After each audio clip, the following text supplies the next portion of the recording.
County Common Police Court is now in session. Honorable Travis Flynn will preside. You may be seated.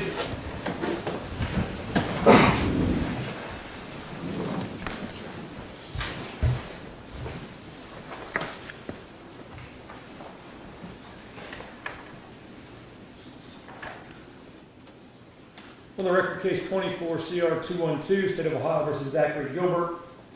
This today was planned to begin the beginnings of a bench trial with opening statements. However, the court has been provided a signed guilty plea for consideration. In the courtroom is Ms. Quigley on behalf of the prosecutor's office, Mr. Pendle, defense counsel, Mr. Gilbert's present in the courtroom as well.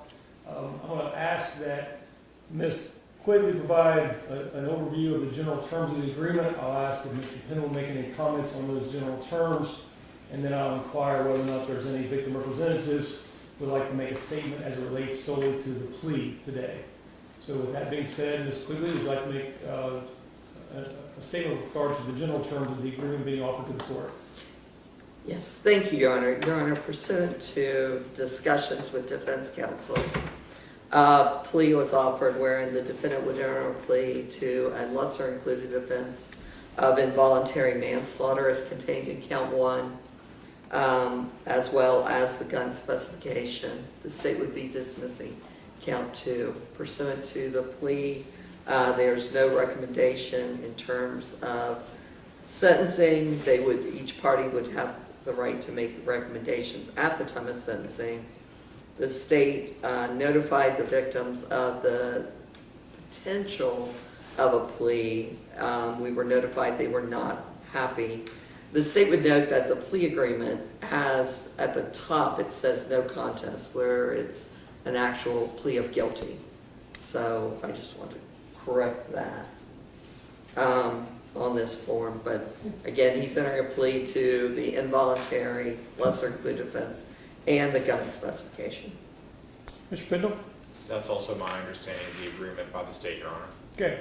I understand there's a number of individuals here who are representatives, or i.e. family members of the victim in the matter, who would like to make a statement as it relates to the plea. So if Michelle Otley would like to make a statement, you're welcome to stand up and give your piece to the court. Again, today's not sentencing. So what I want to hear from you, frankly, would be what are your feelings both in favor or against the plea that's being offered to the court? I am, Your Honor, I am 200% against this plea. I have told prosecutors from day one, including Jim Bennett, that if a plea came across the table that I would not accept it. I was told at that time, on day one, that if they came at them with a plea, would I agree with it? And I said no. And he said, that's good to know. Mr. Bennett said, that's good to know. He said, if they do come at us for a deal, you will be called first, and if you don't agree with it, then that will be the answer, no. I'm now being told that that's not the case, that I don't have a right. Well, my daughter's rights were already taken away. I'm being told from day one that we're going to go for nothing less than murder charge. We're going to do whatever it takes to get a murder charge. I get told today the reason they're not going after that murder charge is because of the time. Because there's going to be a few days in between the trial. And maybe you won't be able to decide because of those few days in between the trials. From Monday to Tuesday and then Wednesday to Sunday, that might cause some confusion. I am 1,000% against this plea deal. There is proof. There is proof after proof after proof that this man is guilty. There's even proof his mother's guilty, but she's not on trial. But I better sit down before I get out of line. Thank you for your statement. Latasha Otley as well, I think, wants to make a statement. Ms. Otley? Your Honor, I feel the plea should not be even on the table. You know as well as us that prosecutors have dropped the ball time and time again, and They swore that they were going to fight this case. My sister's a fighter. She fought her whole life. And according to the defendant, up until she took her last breath. Let that be proven. Without the trial, there's no justice being done. Involuntary, that's pretty much an accident. This was not an accident. And then still, he pleads no contest. That's not admitting guilt or innocence. Still, where's the remorse? Where's the guilt? And for it to be constantly, from the prosecutor's side, put off as the defense's fault, as your fault, it's not fair to the family, to my sister, to her kids. It's not. No plea was supposed to be given. It's their job to fight these cases. Holiday or not. She's still dead. I can assure you, Latasha, that any delay was not the court's fault. I know. And you've said that on record, and they've showed us in their performance. And I bit my tongue hoping that they would do their job come the day of trial. But we find out in the hall from one of the employees Telling the newscast people that the plea's been given. Thank That's you. how we found out. Okay, thank you. I believe also Candace Hall would like to make a statement. Ms. Hall? Your Honor, I'm Brianne's niece, and two things. One, the inability for the prosecution to do their job is the reason the plea's been offered. That's not right for us, her children, for Brianne herself. Saying it's an accident, it wasn't an accident. She had a 90% chance to still be alive if they would have simply just called the cops after he shot her, instead of laying there for 45 minutes. That's not an accident. You don't have a gun by accident.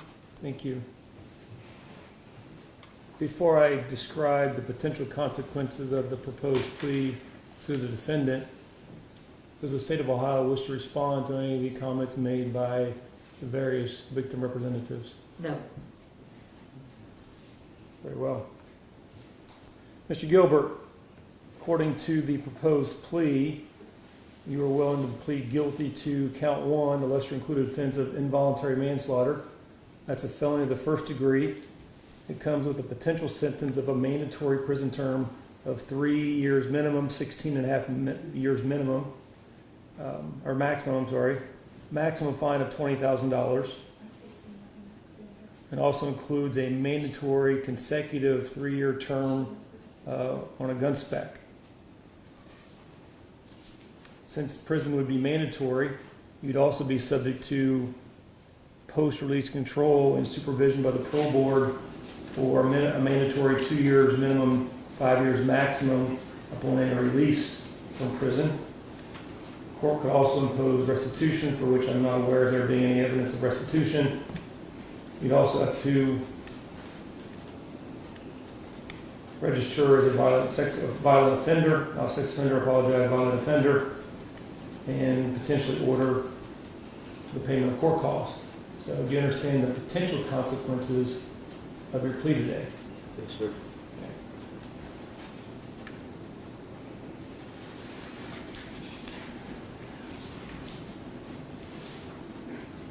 Mr. Gilbert, do you understand if you plead guilty to this lesser included offense of involuntary manslaughter, you're making a complete admission that you committed the allegations contained in the indictment that would support that charge? Yes, sir. You understand if you plead guilty, the court will then enter a judgment of guilt against you? Yes, sir. You understand that by pleading guilty, you are waiving various constitutional rights. You already waived your right to a jury trial, but in this process, you'd also be waiving your right to a bench trial. You'd also be waiving the obligation of the state of Ohio to prove its case beyond a reasonable doubt. You're waiving the right to cross-examine the state's witnesses, your ability and opportunity to subpoena your witnesses as part of your defense, and your right to remain silent. So you're waiving these various constitutional rights by offering this plea to the court. Do you understand that? Yes, sir.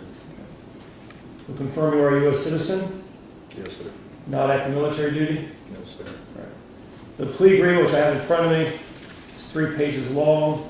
The third page appears to have your signature on it, dated today, December 19th, 2025. Do you recall reviewing and signing that document? Yes, sir. To the extent there's words or language in that document that perhaps you're not familiar with, are you satisfied with Mr. Pendle's explanation of this document to you? Yes, sir. Speaking of Mr. Pendle, I'm sure you've had a number of conversations and meetings with him over the last several months.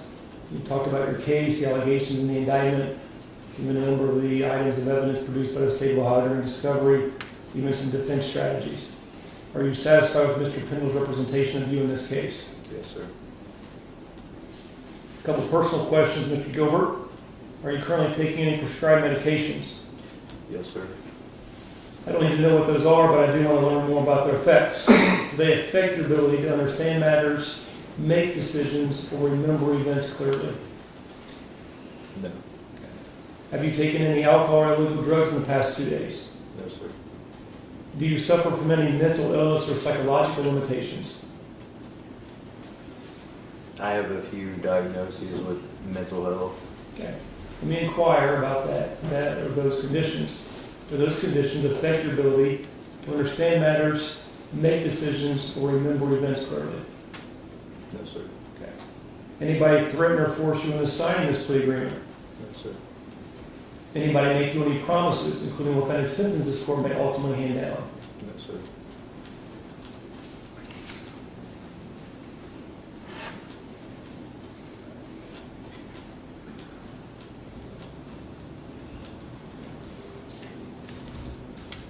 Mr. Gilbert, do you have any questions with regards to your plea or its potential consequences? No, sir. Any further, Ms. Quigley? No, Your Honor. Mr. Pendle? No, Your Honor. Okay.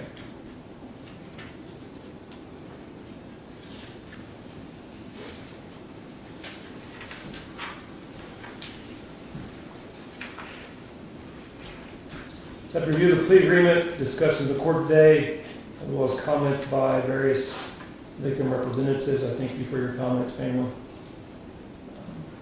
Court finds that the defendant understands the terms and potential consequences of his plea. Court finds that Mr. Gilbert knowingly, voluntarily, and intelligently waived his constitutional rights in entering the plea.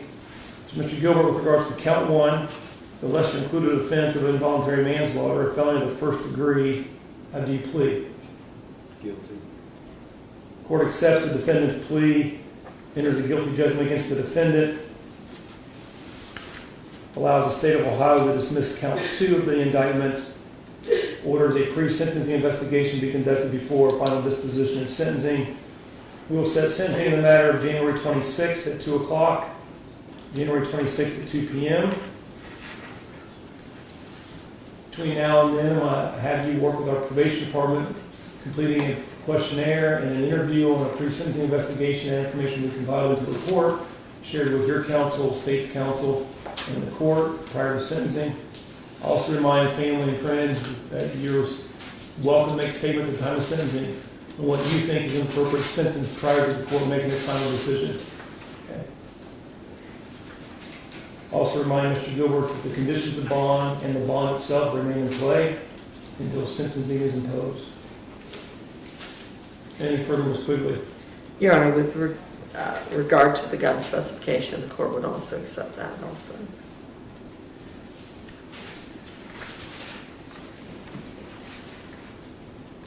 Yeah, it's kind of part of count 1, but I will also find, I'll ask Mr. Gilbert on a separate matter. Mr. Gilbert, do you plead guilty in respects to the gun specification set forth in your plea agreement? Yes, sir. All right. With regards to that particular provision, the court accepts the defendant's plea, finds the defendant guilty as it relates to the gun specification, and that part of that will be addressed at sentencing as well. Anything further, Ms. Quigley? No, Your Honor. Mr. Pendle? No, Your Honor. Okay. I would like the members of the gallery to remain seated while Mr. Gilbert is removed from the courtroom before you leave. Mr. Roberts?